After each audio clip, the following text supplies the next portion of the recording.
5 साल का ताल्लुक है हमारा। अब इतना हक तो रखती हूँ कि तुम्हारे साथ मिलकर तुम्हारा गम बांट लूं।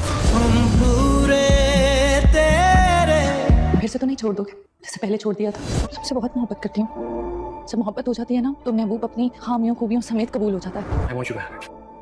मेरा दिल रखियो प्लीज। ये ख्याल इंसान को बेवकूफ कर देता है। ये तुम्हारे लिए। मुझे कुछ नहीं चाहिए सैफ, मेरे लिए आपका ये ख्याल, आपकी ये मोहब्बत, यही बहुत बड़ा गिफ्ट है।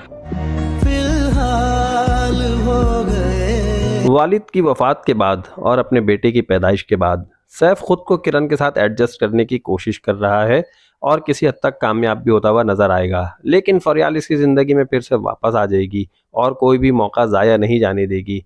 यहाँ तक कि उसके वालिद की डेथ को भी वो एक मौका गनीमत जानेगी और उससे यही कहेगी कि मैं कम से कम तुम्हारा गम तो बांट सकती हूँ, हमारा 5 सालों का साथ है वो इतनी जल्दी ख़त्म तो नहीं हो सकता।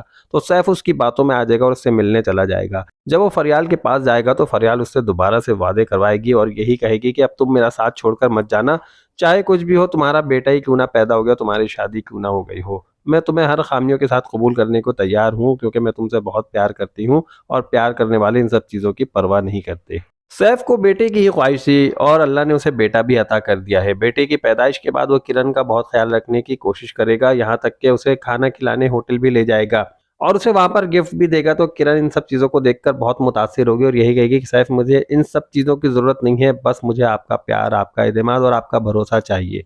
लेकिन सैफ के वालिद की डेथ के बाद फरियाल इन सब चीज़ों को कैश करेगी और उसे ऐसा ही लगेगा कि वो सैफ को अपनी बातों में घेर लेगी और अपनी बातें मनवा लेगी।